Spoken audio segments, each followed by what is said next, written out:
الحمد لله رب العالمين والعاقبة للمتقين والصلاة والسلام على سيدنا رسول النبي الكريم قال يا أيها الحاضرون السلام عليكم ورحمة الله وبركاته.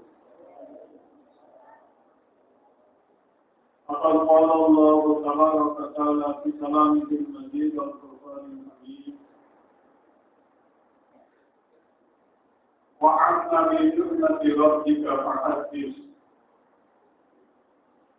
وقال الله تبارك وتعالى ورفعنا لك ذكرك.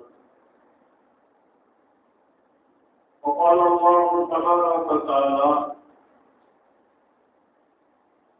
قل بفضل الله وبرحمته فبذلك فليفرحوا وخير مما يجمعون.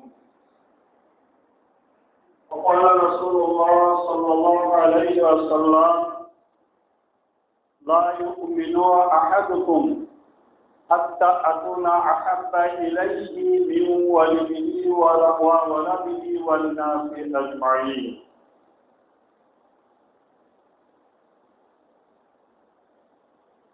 আল্লাহ তাআলা দরবারে লাখো কোটি শুকরিয়া আদায় করছি যে রব্বুল আলামিন এই মাসে রবিউল আউয়াল মাসে আমাদেরকে সালাতুল জুমা আদায়ের উদ্দেশ্যে আল্লাহ তাআলার পবিত্র ঘর মসজিদে আসবার তৌফিক দান করেছেন।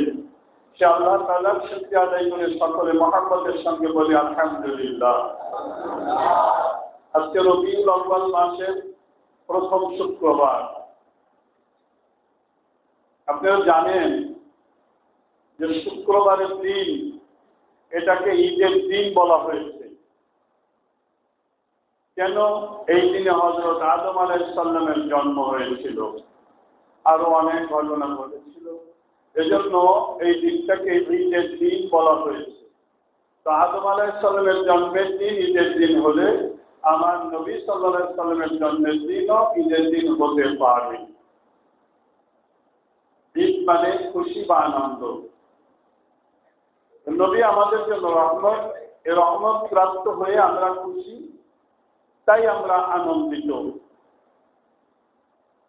আদম আলাইহিস সালামের জন্মদিন যদি ঈদের দিন হতে পারে, এটা হাদিস শরীফের মধ্যে আসছে, সুতরাং আমার নবীর জন্মদিনও ঈদের দিন। তো যাই হোক, আল্লাহ তাআলা কোরআনে বলছেন বিসমিল্লাহির রহমানির রহিম ওয়া আম্মা বিনি'মাতি রাব্বিকা ফাহাদ্দিস। তোমার রবের নিয়ামত প্রাপ্ত হয়ে, নিয়ামত লাভ করে তোমরা সেটা বেশি বেশি করে বর্ণনা করো, অর্থাৎ শুকরিয়া আদায় করো। তোমরা রবের নিয়ামত প্রাপ্ত হয়ে, রবের নিয়ামত লাভ করে তোমরা বেশি বেশি করে প্রকাশ করো, বর্ণনা করো, শুকরিয়া আদায় করো। তো রবের যত নিয়ামত আছে তার ভিতরে সবচেয়ে বড় নিয়ামত কিন্তু আপনার আমার জন্য যেটা হেদায়েত। এরপরেই যদি আমরা রবের নিয়ামত বলি তাহলে সেটা হবে আমার নবী সাল্লাল্লাহু আলাইহি ওয়াসাল্লাম। আমার যদি হেদায়েত নাই থাকে তাহলে নবীর মর্যাদা আমার কাছে নাই। নবীর মর্যাদা যদি আমার কাছে নাই থাকে তাহলে কোরআনের মর্যাদা, ধর্মের মর্যাদা আমার কাছে নাই। নবীজি যদি সৃষ্টি না হতেন, কাবা সৃষ্টি হতো না, কোরআন নাজিল হতো না, আমিও মুসলমান হতে পারতাম না। সুতরাং নবী আমাদের জন্য আল্লাহ তাআলার বড় নিয়ামত। তো আল্লাহ তাআলা নিজে বলেছেন যে নিয়ামত প্রাপ্ত হয়ে শুকরিয়া আদায় করো, বেশি বেশি করে তা বর্ণনা করো। ফাহাদ্দিস, বর্ণনা করো, মানুষের কাছে বলো, শুকরিয়া আদায় করো। তো সুতরাং নবীজি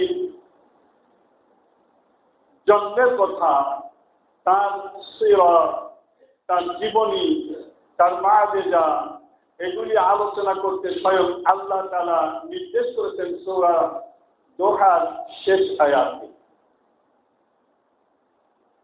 আবার আলাম নাশরাহ লাক, এই সূরার মধ্যে আল্লাহ তাআলা বলছেন ওয়ারাফা'না লাকা যিকরাক, হে নবী তোমার আলোচনাকে, তোমার সম্মান ইজ্জতকে আমি সকলের উপরে স্থান দিয়েছি।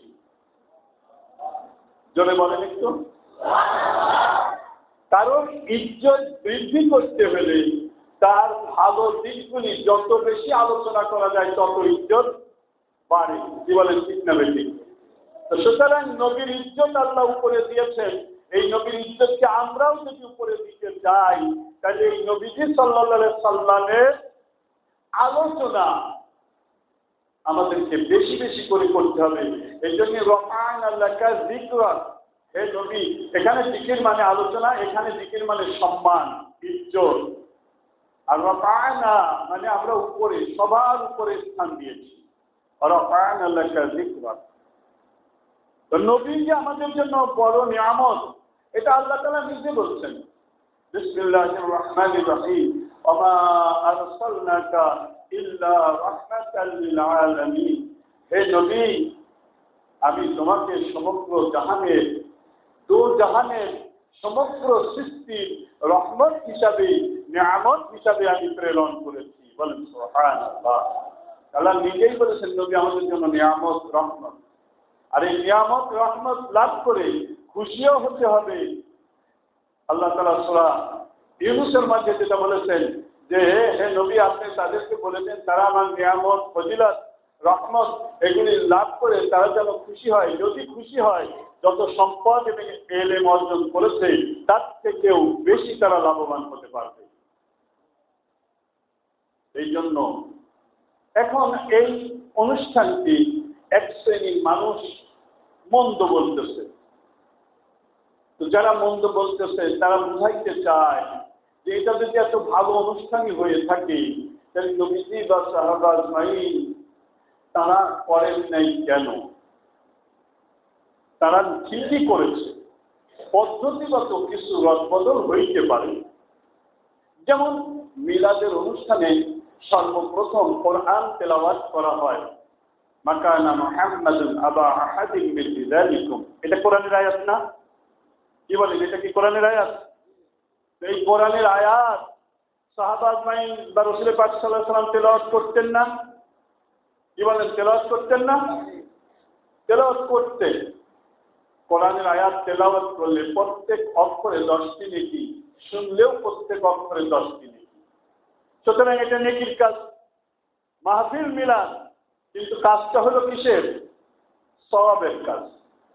এরপরে দরুদ, আল্লাহ নবী সাল্লাল্লাহু আলাইহি ওয়াসাল্লাম নিজে বলেছেন মান সাল্লা আলাইয়া সালাতান ওয়াহিদাতান সাল্লাল্লাহু আলাইহি বিহা আশারা সালাওয়াতিন ওয়া হুত্তাত আনহু আশারু খাতিয়াতু ওয়া রুফিআত লাহু আশারু দারাজাতিন, রাওয়াহুন নাসাই। নাসাই শরীফের মধ্যে এই হাদিস আসছে, রাসূল পাক সাল্লাল্লাহু আলাইহি ওয়াসাল্লাম বলছেন যদি কেউ মহব্বতের সঙ্গে ঈমানি হালতে একবার দরুদ পড়ে আল্লাহ তাআলা তার 10টি গুনাহ মাফ করে দেবেন। জোরে বলবেন না?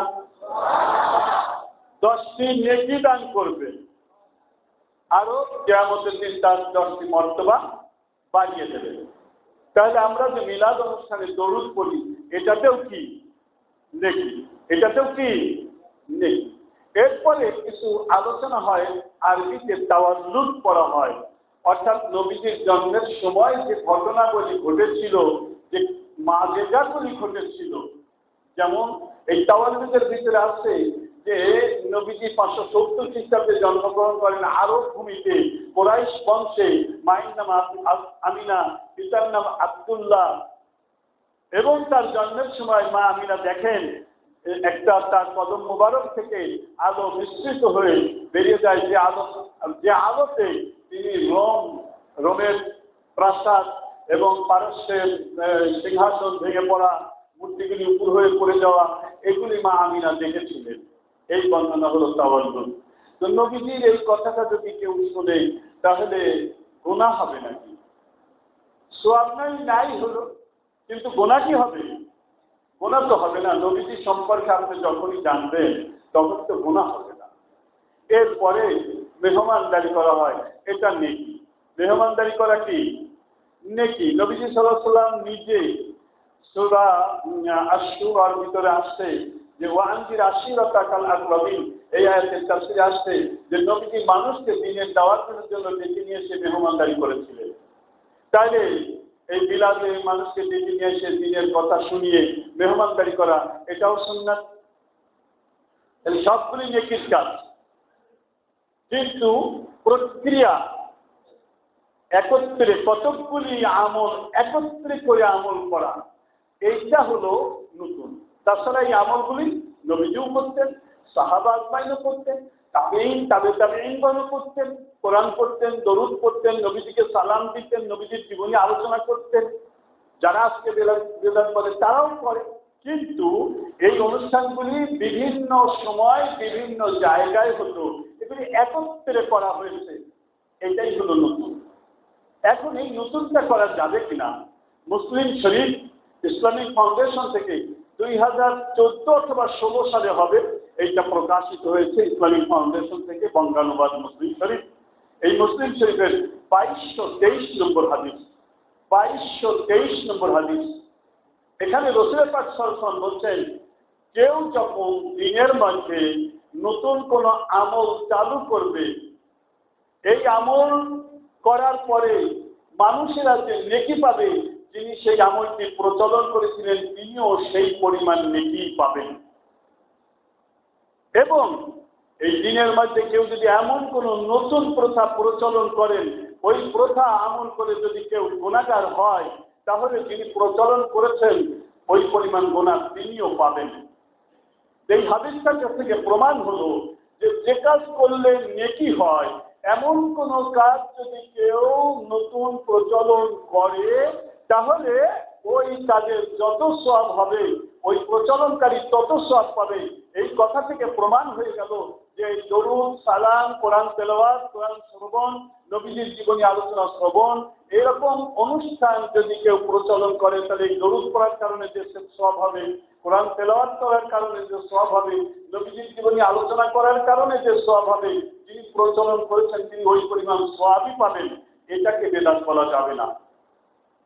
তবে হ্যাঁ, বেদাতে হাসানা বলা যেতে পারে, বেদাতে হাসানা বলা যেতে পারে। আবার যদি অনুরূপ কেউ এমন কোনো কিছু ইসলামের ভিতরে প্রচলন করে থাকে, যেমন কবর সেজদা করা, কবর পূজা করা, তারপরে মানুষকে সেজদা করা, মানুষের প্রশংসা করতে করতে আল্লাহ এবং আল্লাহ রাসূলের উপরে তুলে নিয়ে যাওয়া, ইত্যাদি কিছু কিছু কাজ আছে যেগুলি দেখতে মনে হয় ভালো, মনে হয় যেন এটা সওয়াব হবে, কিন্তু আসলে সেগুলি গর্হিত কাজ, অর্থাৎ নবীজির সুন্নাহ বিরোধী। নবীজির সুন্নাহ বিরোধী এরকম কেউ যদি ধর্মের ভিতরে নতুন কিছু প্রচলন করে থাকে, তাহলে সেটা হবে বেদাত, সেটা হবে বেদাত। মূল বেদাতের সংজ্ঞা কি? নবীজির যে কোনো সুন্নাতকে বিলুপ্ত করে দিয়ে নতুন একটা প্রথা চালু করা, এটার নাম হলো বেদাতের সাইয়্যা। নবীজির যে কোনো সুন্নাতকে, যেমন ধরেন যদি কোথাও কোনো বড় জামাত হয়, এই জামাতে নবীজির সুন্নাত ছিল মুকাব্বির রাখা, মুকাব্বির রাখা। এখন যদি কেউ মুকাব্বির না রেখে সাউন্ড বক্স ব্যবহার করে, এইটা বেদাতের সাইয়্যা হয়ে যাবে। তার কারণ নবীজির সুন্নাত হলে মুকাব্বির রাখা, এই মুকাব্বিরকে বিলুপ্ত করে দিয়েছে, দিয়ে সাউন্ড বক্স বা মাইকে এটা প্রচলন করে রেখে দিয়েছে। যার কারণে আপনারা দেখবেন যে মসজিদ নববীতে এবং মসজিদুল হারামে, কাবা শরীফে ইমাম সাহেবের মাইকের আওয়াজ অনেক দূর চলে যায়, তারপরেও মুয়াজ্জিন মুকাব্বির করে। কি বলেন? যারা শুনেছেন তারা জানেন। তার কারণ ইমামের মাইকে পড়া সকলেই শোনে, তারপরেও মুয়াজ্জিন ইমামের পিছনে পিছনে মুকাব্বিরি করে। অর্থাৎ মাইক তারা লাগিয়েছে ঠিকই, কিন্তু নবীজির সুন্নাতকে বিলুপ্ত করে নাই, মুকাব্বির ঠিকই রেখে দিয়েছে। এরকম আমি একটা উদাহরণ আপনাদের দিলাম। এরকম নবীজির যতটি সুন্নাত আছে, যে কোনো একটা সুন্নাত বিলুপ্ত করে দিয়ে সেইখানে যদি নতুন কত একটা নিয়ম প্রচলন করা হবে, সেইটা হবে বেদাতের সাইয়্যা।